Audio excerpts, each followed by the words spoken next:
천문학은 빛의 과학입니다. 망원경은 모두 우주에서 날아오는 빛을 보죠. 그렇기 때문에 천문학에서 유난히 짜증나는 존재가 있습니다. 바로 암흑물질이죠. 암흑물질은 하필 아무런 빛을 내지도 흡수하지도 않습니다. 빛과 아무런 상호작용을 하지 않죠. 그래서 빛을 보는 망원경에게 암흑물질은 사실상 없는 거나 매한가지입니다. 분명 우주를 설명하기 위해선 암흑물질을 가정해야 하지만 애초에 그걸 볼 수 있는 방법은 전혀 없죠. 적어도 천문학자들에겐 말이죠. 그러다 보니 최근 몇 년 사이 암흑물질의 정체를 찾는 시도는 오히려 천문학보단 입자 물리학 분야에서 더 본격적으로 이루어졌습니다. 땅속 깊은 곳으로 들어가서 검출기를 쫙 깔아놓고 우연히 암흑물질 입자가 스쳐 지나가면서 남기는 흔적을 기다리죠. 또는 거대한 입자 충돌기에서 쉼없이 양성자를 부딪히면서 뜻밖의 에너지 결손이나 과잉이 있는지를 기다립니다. 이런 실험들이 특히 땅속의 깊은 곳으로 들어가는 이유는 최대한 다른 입자들의 방해를 피하기 위해서죠. 그렇다면 아예 지구 밖으로 도망가는 건 어떨까요?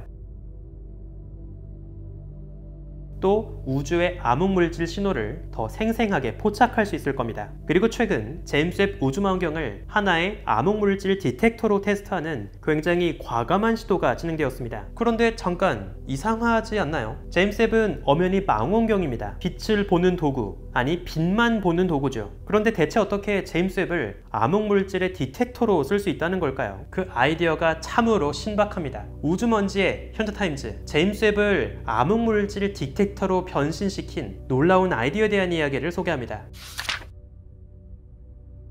망원경은 사진을 어떻게 찍을까요? 우주의 빛이 날아와서 검출기에 닿으면 전자가 튀어나오고 전류가 흐릅니다. 사실 망원경 카메라는 빛 자체를 찍는다기보단 빛을 얻어맞고 흐르는 전류를 감지한다고 볼 수 있죠. 더 밝은 빛이 날아오면 더 강한 전류가 흐릅니다. 그런데 망원경 검출기는 완벽하진 않죠. 지극히 현실적인 이유로 또 다른 노이즈들이 있습니다. 망원경 검출기는 별빛 말고도 열에 의한 전류도 흐릅니다. 그래서 망원경은 항상 냉각이 굉장히 중요한데요. 망원경 자체가 뜨거워지거나 우주 방사선을 얻어맞으면 별빛이 아니더라도 원치 않은 전하가 나오게 되고 관측 데이터가 오염되어 버리죠. 그래서 보통 망원경들은 관측을 할 때 일부러 셔터를 닫고 까만 사진을 찍곤 합니다. 그러면 외부, 하늘에서 오는 빛의 영향은 모두 차단하고 망원경 내부 열기나 다른 노이즈들을 파악할 수 있죠. 그리고 나서 실제 밤하늘 사진을 찍고 앞서 파악해 놓았던 순수, 자체 노이즈를 빼주면 노이즈의 오염을 최소화한 깨끗하고 순수한 관측 데이터를 남길 수 있습니다. 그리고 바로 제임스 웹을 암흑물질 디텍터로 쓰는 아이디어는 여기에서 출발하죠. 이번 시도에서 천문학자들은 제임스 웹의 니어스펙 검출기 중 하나에 불투명 필터를 씌웠습니다. 이 센서에 들어오는 빛을 전면 차단한 거죠. 비유하자면 제임스 웹의 카메라 셔터를 닫았다고 볼 수 있습니다. 그 상태로 검출기에 들어오는 미미한 노이즈 전하를 감지했죠. 이미 오랫동안 인류는 CCD를 비롯해서 빛을 전류로 변환시키는 센서로 이미지를 관측해 왔습니다. 따라서 망원경 검출기에 노이즈가 어떤 형태로 생성되어야 할지 우린 아주 잘 알고 있고 모델링을 할 수 있습니다. 망원경의 자체 열기, 우주의 강한 우주선 입자 등으로 인해서 제임스 웹의 검출기 픽셀마다 얼마나 강한 전하가 검출되어야 할지를 알 수 있죠. 그런데 만약 제임스 웹의 셔터를 닫고 사진을 찍었을 때 예상치 못한 더 많은 전하가 검출된다면 이건 우리가 이해하지 못한 또 다른 무언가가 제임스 웹의 검출기를 건드렸기 때문일 겁니다. 그런데 중요한 건 이 실험은 제임스 웹의 셔터를 모두 닫은 채로 진행했다는 거죠. 즉 평범한 외부의 빛은 전혀 들어오지 않습니다. 별과 은하의 빛, 그 어떤 것도 원인이 되지 못하죠. 대신 가능한 건 딱 하나입니다. 검출기 셔터를 그대로 뚫고 검출기를 건드릴 수 있는 유령 같은 존재, 바로 암흑물질이죠. 바로 이것이 제임스 웹을 통째로 하나의 암흑물질 디텍터로 써보자는 놀라운 아이디어입니다. 그렇다면 이 신박한 실험의 결과는 어땠을까요?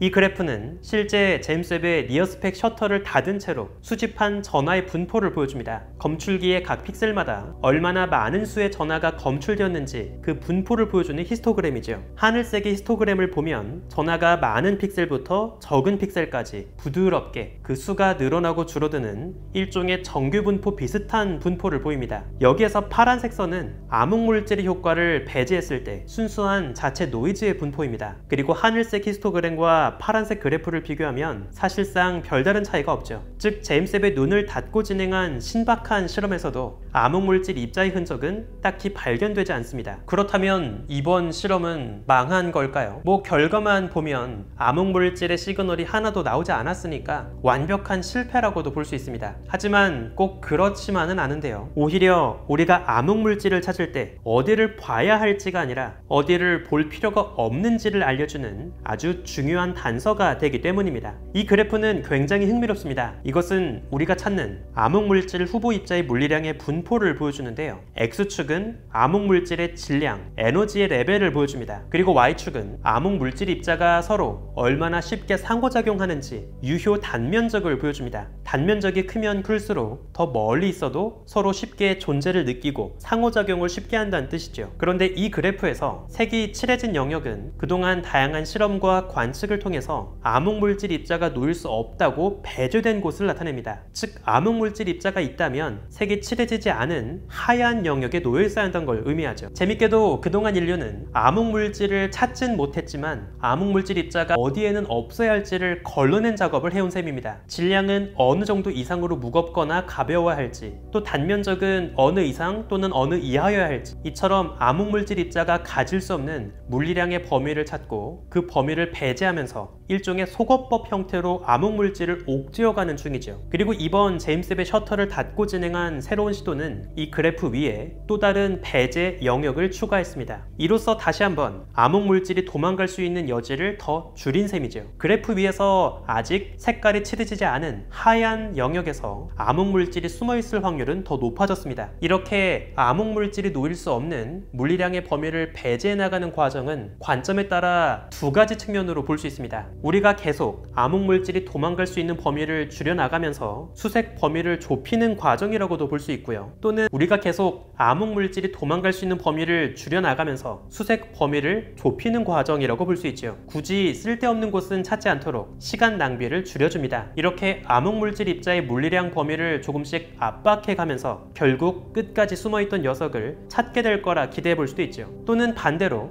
애초에 암흑물질 같은 건 존재한 적이 없지만 그것도 모른 채 인간들은 하얀 영역을 혼자 조금씩 줄여나가는 바보 같은 짓을 하고 있다고도 볼 수 있습니다. 애초에 하얀 영역에 숨어있는 건 아무것도 없었지만 인간들 혼자 조금씩 하얀 영역을 지어나가면서 그 남은 곳에 무언가 숨어있을 거라 스스로를 위로하고 있는 꼴일 수도 있죠. 암흑물질을 사냥하는 과정에서 천문학과 물리학은 정말 밀접하게 연결되어 있습니다. 천문학은 빛의 과학이기에 빛을 내지 않는 암흑물질을 직접 볼 수는 없습니다. 대신 보이는 것을 통해서 보이지 않는 존재가 어떤 특징을 가져야 할지 또는 가지지 말아야 할지에 대한 가이드라인을 제시하죠. 그러면 그것을 바탕으로 지구에 있는 물리학자들은 암흑물질을 포획하기 위한 함정을 설계해 나갑니다. 암흑물질을 추적하는 과정은 현대 천문학이 갖고 있는 가장 기본적인 하나의 철학을 대변합니다. 일명 우주론적 인식이란 개념인데요. 우린 이제 보이는 모든 것들이 보이지 않는 모든 것에 영향을 받고 있고 알고 있는 모든 것이 아직 알지 못하는 모든 것과 연결되어 있다는 것을 압니다. 암흑물질은 보이지 않죠.